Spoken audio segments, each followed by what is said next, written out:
नमस्कार प्रेक्षकांनो, आजच्या एपिसोडमध्ये इथे वसुंधरा नेहमीप्रमाणे काव्या आणि नंदिनी या दोघींना ब्लेम करत असते. कारण पार्थवरती खूप मोठं संकट आलेलं असतं. तो हॉस्पिटलमध्ये असतो, त्याची ट्रीटमेंट सुरू असते.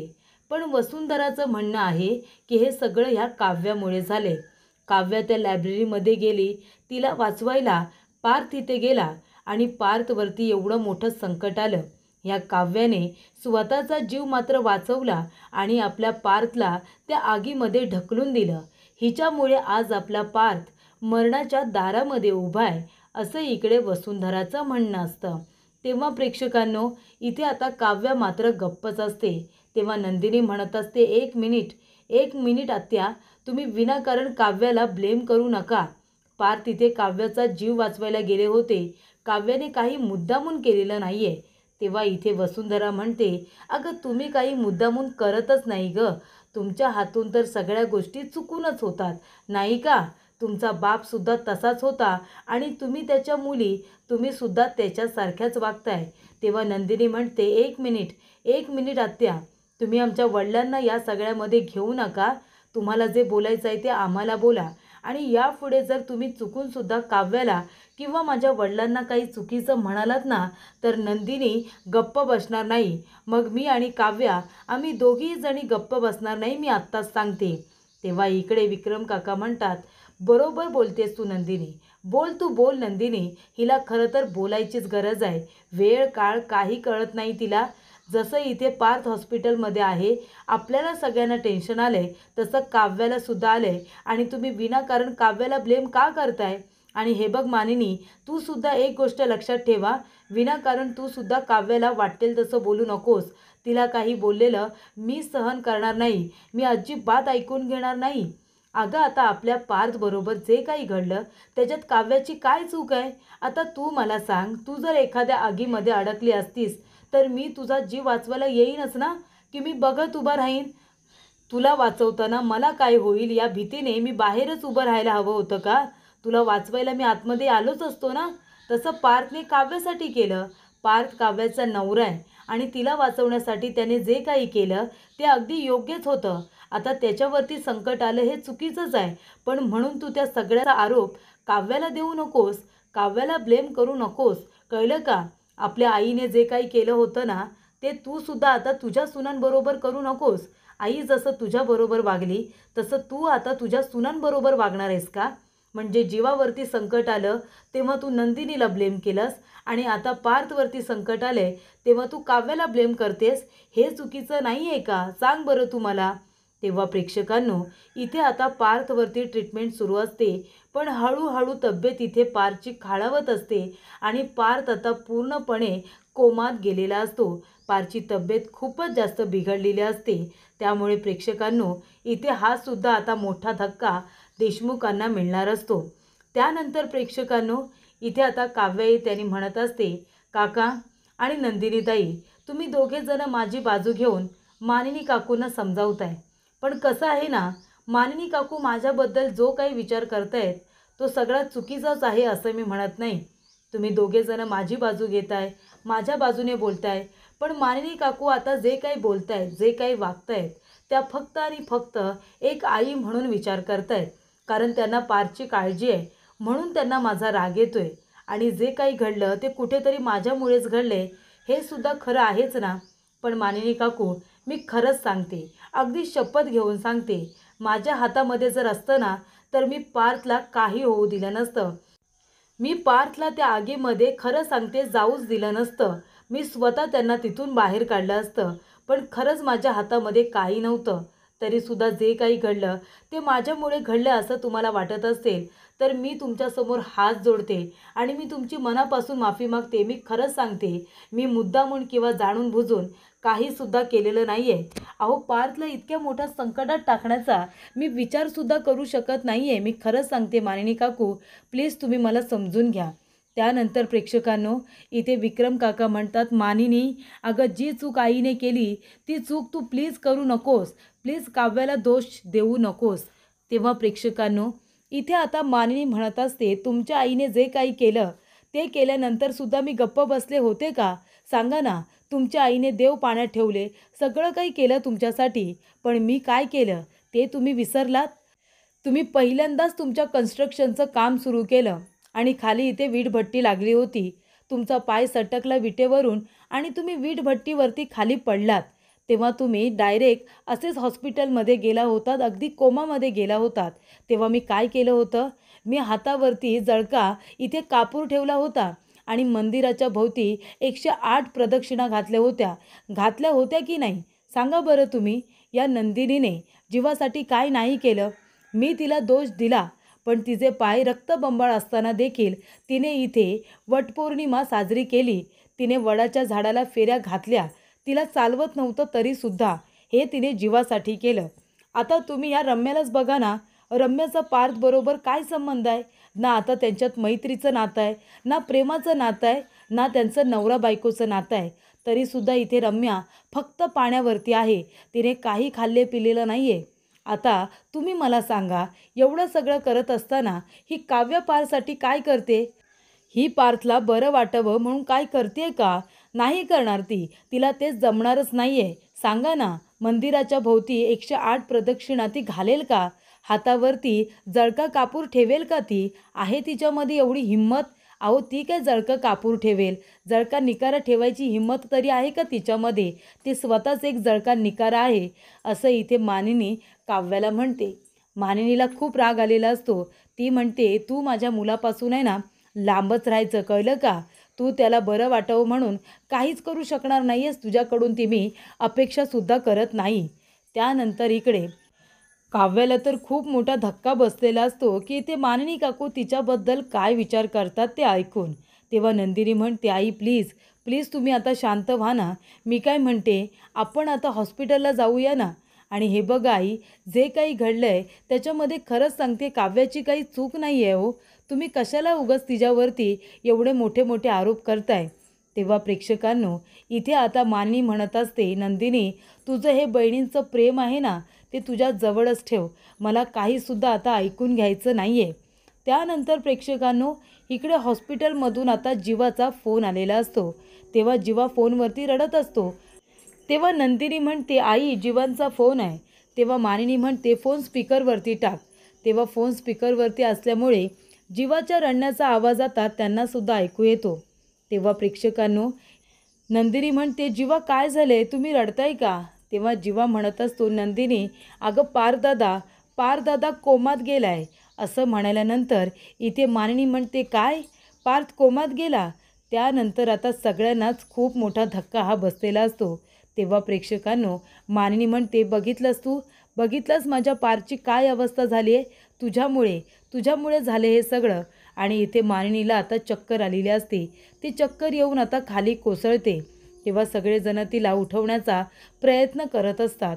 तेव्हा इथे काव्या म्हणत असते, नाही काही झालं तरी आपल्याला आधी हॉस्पिटलला गेलं पाहिजे. चला हॉस्पिटलला जाऊया. तेव्हा इथे मानिनी म्हणत असते, तू कुठेही जायचं नाही हा. तू माझ्या मुलाच्या जवळसुद्धा जायचं नाही आता, कळलं तुला? अजिबात नाही जायचं तू. तेव्हा काव्या म्हणते, मानिनी काकू प्लीज मला जाऊ द्या. काही झालं तरीसुद्धा मी पार्थकडे जाणारच. तेव्हा मानिनी म्हणते, तुला पार्थची शपथ आहे, तू जर त्याच्याकडे गेलीस तर. आता इथे मानिनी काकूंनी पार्थची शपथच काव्याला दिलेली असते. त्यामुळे मग काव्याला काही जाताच येत नाही. त्यानंतर प्रेक्षकांनो, इथे आता नंदिनी म्हणत असते, आई असं काय करते आहो तुम्ही? काव्या बायको आहे ना पार्थची, तिला येऊ दे ना तिकडे. ती इथे एकटी घरामध्ये काय करेल? तेव्हा मानिनी म्हणते, नंदिनी तू गप्प बस, तू काहीसुद्धा बोलू नकोस. काहीही झालं तरीसुद्धा काव्या पार्थकडे येणार नाही आहे.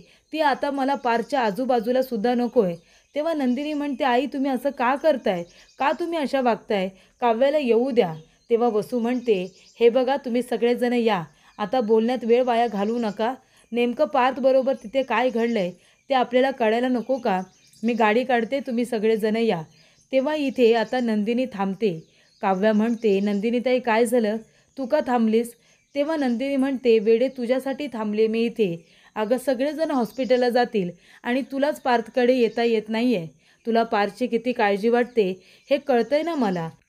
तेव्हा नंदिनी म्हणत असते, काव्या पण मला एक गोष्ट कळत नाही आहे, इथे मानिनी काकू तुझ्याबद्दल असा विचार का करतायत? तुझ्याबद्दल त्यांनी एवढा मोठा गैरसमज करून का घेतलाय? त्या तुला इतकं चुकीचं का समजतायत? तेव्हा इथे काव्या म्हणत असते, कसं आहे ना ताई, तुझी आता सौभाग्याची परीक्षा देऊन झाली आहे. तू अग्निपरीक्षा दिली आहेस. आता वेळ आली आहे मी अग्निपरीक्षा द्यायची. माझीसुद्धा आता सौभाग्याची परीक्षा आहे असं समज. तू एक काम कर, तू जा ना. तू तिथे जा आणि पार्थबद्दल काय माहिती मिळते का ती बघ आणि मलासुद्धा सांग. पार्थ कसे आहे, डॉक्टर काय म्हणालेत, हे प्लीज तू मला फोन करून सांगा. तू जा बरं, तू जा. तेव्हा इथे काव्या आपल्या बहिणीला मिठी मारते आणि तिला आता हॉस्पिटलला जायला सांगते, जेणेकरून आता जर नंदिनी हॉस्पिटलला गेली तर तिथे नक्की काय कंडिशन आहे पार्थची ते तरी काव्याला कळेल. त्यासाठी इथे काव्याने नंदिनीला जायला सांगितलेलं असतं. इथे आता काव्याला खूप मोठा धक्का बसलेला असतो. ती जेव्हा ऐकते की इथे पार्थ आता कोमामध्ये गेलेले आहेत, तेव्हा तिला ते घडून गेलेले सगळे क्षण आठवतात, ज्याच्यामध्ये पार्थने घेतलेली काव्याची काळजी, अगदी इतकी काळजी घेतलेली असते आणि तिच्यावरती इतकं प्रेम केलेलं असतं की ती आता आगीमध्ये असताना पार्थ स्वतःच्या जीवाची काळजी न करता इथे आता काव्याचा जीव वाचवतो आणि स्वतः मात्र मरणाच्या दारामध्ये जाऊन उभा राहतो. प्रेक्षकांनो, ही गोष्ट जेव्हा आता काव्याला आठवते तेव्हा काव्याला ते सगळं आठवून खूपच जास्त त्रास हा होत असतो. कारण कुठे ना कुठेतरी तिच्यासुद्धा मनामध्ये आता पार्थने जागा निर्माण केलेली असते आणि त्यामुळेच तिला हा त्रास होत असतो. तर प्रेक्षकांनो, इथे आता सगळेजण धावत पळत हॉस्पिटलला आलेले असतात. जीवा इथे एकटाच रडत बसलेला असतो. तेव्हा नंदिनी येते आणि इथे जीवाला म्हणत असते की जीवा शांत व्हा, प्लीज शांत व्हा, स्वतःला सावरा. तेव्हा इथे जीवा म्हणतो, नाही नंदिनी, मी दादाला असं नाही बघू शकत. दादा कोमात गेला यार. मला कळतच नाही आहे की दादाबरोबर नेमकं काय घडलं. त्यानंतर प्रेक्षकांनो, इथे आता विक्रम काका सगळेजण येतात. ते म्हणतात की आम्ही जेव्हा सगळे घरी गेलो होतो तेव्हा तर इथे पार्थ एकदम व्यवस्थित होता. मग अचानकपणे तो कोमात कसा काय गेला? तेव्हा इथे जीवा म्हणतो, मलासुद्धा माहिती नाही आहे. मलासुद्धा नाही माहिती, पण मी माझ्या दादाला असं नाही बघू शकत. मला खूप त्रास होतोय त्याला इतकं वाईट कंडिशनमध्ये बघून. मी दादाला असं नाही बघू शकत गं. मला खूप जास्त भीती वाटते. माझ्या दादाला काही होणार तर नाही ना? तेव्हा इथे नंदिनी म्हणते, नाही जीवा, काही होणार नाही आहे त्यांना. आणि हे बघा, ते याच्यातून सुद्धा सुखरूपरित्या बाहेर पडतील. पण आता तुम्हाला धीर सोडायचा नाही आहे. तुम्हाला सगळ्यांना इथे सांभाळायचं आहे ना? तेव्हा इथे जीवा म्हणतो, पण हे सगळं तर दादा करतो ना? मला जमणार आहे का ते सगळं? माझ्या दादाला मी इतक्या वाईट कंडिशनमध्ये नाही बघू शकत. मला माझा दादा पूर्वीसारखा हवा आहे, हसणारा, खेळणारा, मला ओरडणारा हवा आहे. त्यानंतर प्रेक्षकांनो, इथे डॉक्टर आता बाहेर येतात. तेव्हा सगळेजण डॉक्टरच्या अवतीभोवती उभे राहतात आणि विचारत असतात की डॉक्टर काय झालं? नक्की पार्थ असा अचानकपणे कोमामध्ये कसा काय गेला? तेव्हा इथे डॉक्टर म्हणतात की हे बघा, तुम्ही सगळेजण शांत व्हा. तेव्हा मानिनी तर नुसतं आरडाओरडा करतच असते. तेव्हा प्रेक्षकांनो, इथे विक्रम काका म्हणतात, मानिनी तू शांत हो बरं जरा. हे बघ, आपला पार्थ बरा व्हायला हवा आहे ना? मग तू जरा शांत हो. मी डॉक्टरांजवळ बोलू का? तेव्हा इथे मानिनी म्हणते, हो तुम्ही बोला.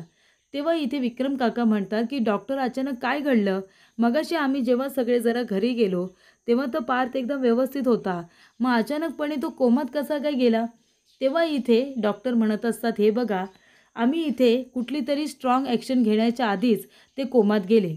मला असं वाटतं ते जेव्हा आगीमध्ये गेले होते ना, तेव्हा आगीपेक्षा जास्त त्यांना धुराचा त्रास झाला असेल आणि तो धूर आहे ना, तो त्यांच्या लंग्समध्ये गेला असेल आणि म्हणून कदाचित त्यांना इथे श्वास घ्यायला त्रास झाला.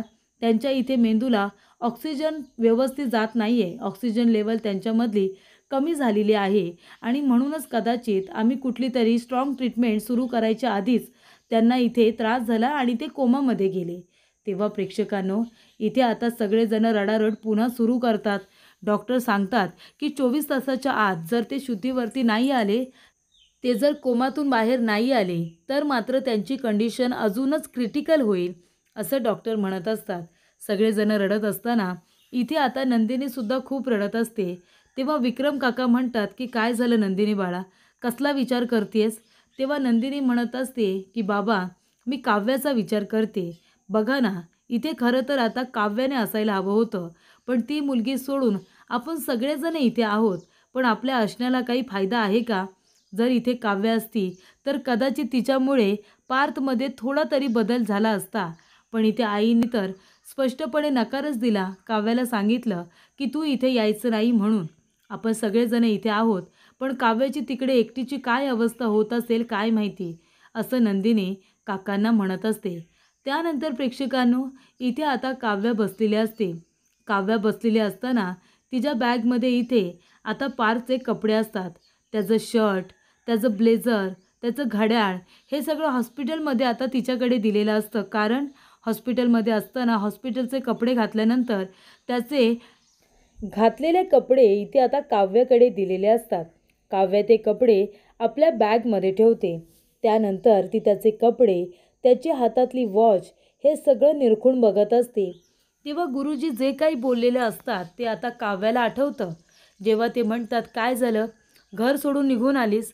तेव्हा काव्या म्हणते, हो, माझ्या नशिबाचे भोग आहेत ना, मी भोगेन. तेव्हा गुरुजी म्हणतात, पण ते तुला एकटीला भोगायला लागणार नाही आहे, तर तुझ्याबरोबर ते पार्थसुद्धा भोगेल. आणि पार्थवरतीच एवढं मोठं संकटात आलेलं असतं. तेव्हा इथे काव्याला आठवतं, मालिनी काकू म्हणालेल्या असतात की ह्या मुलीला काय जमणार आहे, हातावरती निखारा घेऊन ही आता मंदिराच्या 108 प्रदक्षिणा घालणार आहे का? अजिबात नाही जमणार आहे हिला. हिला काहीही जमणार नाही, कारण हीच एक जळका निखारा आहे, असं मालिनी म्हणते.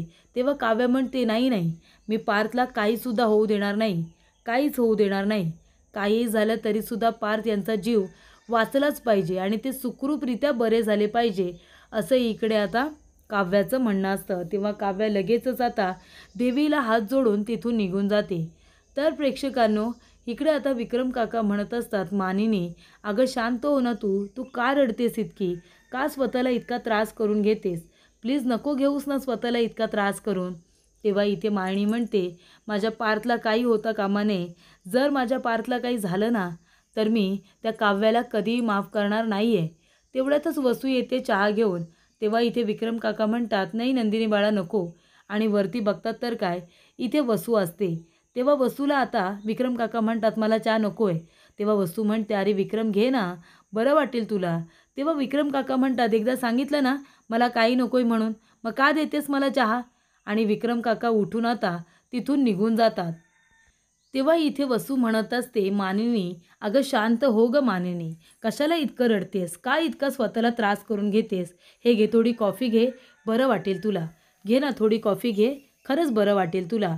तेव्हा इथे मानिनी तिच्या हातातून कॉफी घेते, तिला थँक्यूसुद्धा म्हणते. त्यानंतर प्रेक्षकांनो, इथे वसू म्हणत असते की मानिनी, हे बघ, आपल्या पार्थला काही होणार नाही आहे. अगं आपण कुणाचं वाईट नाही केलं, आपलं वाईट का होईल? पार्थला काही होणार नाही, तू शांत हो.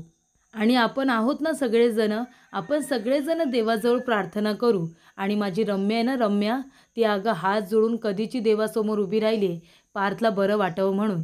तिची प्रार्थना देव नक्की ऐकेल. त्यानंतर प्रेक्षकांनो, इथे आता जीवा पार्थकडे बघत असतो आणि म्हणत असतो, काय रे, उठ ना तू, उठ ना रे दादा, बास झाला आता, बास झालं, उठ ना रे. हे बघ, मला तुझी खूप जास्त काळजी वाटते, मी तुला असं नाही बघू शकत, प्लीज उठ ना. तेव्हा इथे जीवा म्हणतो, दादा तू रागवलंयस का माझ्यावरती? सांग ना, रागवलंयस, तू चिडलायस माझ्यावरती? नको ना रे चिडूस माझ्यावरती, का माझ्यावरती रागवतोस? मी तुला सांगितलं आहे ना, मी कितीही मोठा माणूस झालो तरीसुद्धा मी तुला कधीच विसरणार नाही म्हणून, असं मी तुला सांगितलं आहे ना.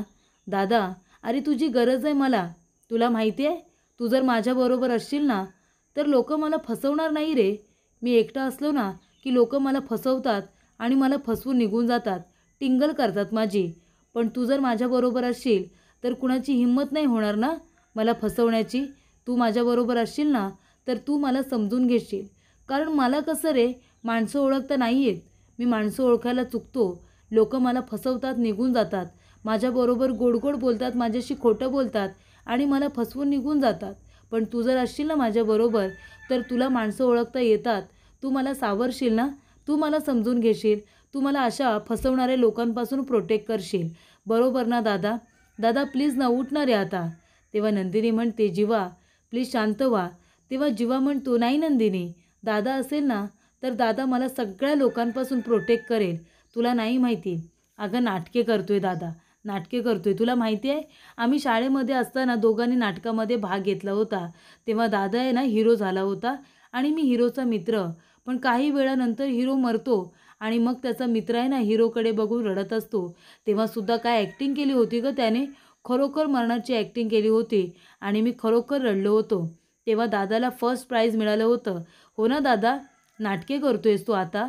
आतासुद्धा नाटके करतोयस? नको करूस ना रे नाटक. प्लीज उठ ना आता.